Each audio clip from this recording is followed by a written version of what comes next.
National Herald കേസിൽ സോണിയാഗാന്ധിക്കും രാഹുൽ ഗാന്ധിയെയും ഉൾപ്പെടെ എല്ലാ കക്ഷികൾക്കും നോട്ടീസ് നൽകി ഡൽഹി ഹൈക്കോടതിയാണ് നോട്ടീസ് അയച്ചത്. കുറ്റപത്രം തള്ളിയ വിചാരണ കോടതി ഉത്തരവിനെതിരെയാണ് ഇഡി ഡൽഹി ഹൈക്കോടതിയെ സമീപിച്ചത്. അരവിന്ദ് വിവരങ്ങൾ നൽകാനായി. അരവിന്ദ്, ഈ കുറ്റപത്രം തള്ളിയ വിചാരണ കോടതി ഉത്തരവിനെതിരെയാണോ ഇഡി കോടതിയെ സമീപിച്ചിരിക്കുന്നത്, ഹൈക്കോടതിയെ സമീപിച്ചിരിക്കുന്നത്? എന്താണ് വിശദാംശം?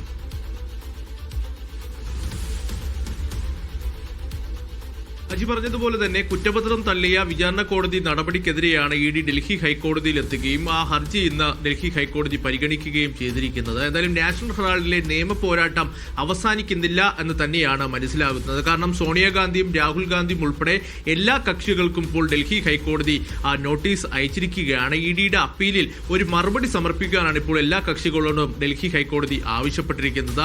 മാർച്ച് 7 ഈ ഹർജി വീണ്ടും പരിഗണിക്കുമെന്ന് ഇപ്പോൾ ഡൽഹി ഹൈക്കോടതി വ്യക്തമാക്കിയിട്ടുണ്ട്. അതിനു മുൻപ് ഇഡിയുടെ ഹർജിയിൽ ഒരു മറുപടി സമർപ്പിക്കണമെന്ന് തന്നെ എല്ലാ കക്ഷികൾക്കും ഇപ്പോൾ ഡൽഹി ഹൈക്കോടതി ഇപ്പോൾ നിർദ്ദേശം നൽകി. പ്രധാനമായും ഇഡി ഇന്ന് കോടതിയിൽ ചൂണ്ടിക്കാണിച്ചത് ഗുരുതരമായ വീഴ്ചയാണ് വിചാരണ കോടതിയുടെ ഭാഗത്തു നിന്നുണ്ടായത്. കാരണം FIR രജിസ്റ്റർ ചെയ്തിട്ടില്ല എന്ന കാരണത്തിലാണ് കുറ്റപത്രം തള്ളിയതടക്കമുള്ള കാര്യങ്ങൾ ഇഡി ഇന്ന് ഡൽഹി ഹൈക്കോടതിയിൽ ചൂണ്ടിക്കാണിച്ചു. എന്തായാലും പ്രാഥമികമായിട്ടൊരു നടപടി മാത്രമാണ് ഇപ്പോൾ ഡൽഹി ഹൈക്കോടതിയുടെ ഭാഗത്തു നിന്നുണ്ടായിരിക്കുന്നത്. ഈ വിഷയത്തിൽ ഉടൻ തന്നെ സോണിയാഗാന്ധിയും രാഹുൽ ഗാന്ധിയും ഉൾപ്പെടെയുള്ള എല്ലാ കക്ഷികളും മറുപടി സമർപ്പിക്കുവാനും ഇപ്പോൾ ഡൽഹി ഹൈക്കോടതി നിർദ്ദേശിച്ചിട്ടുണ്ട്.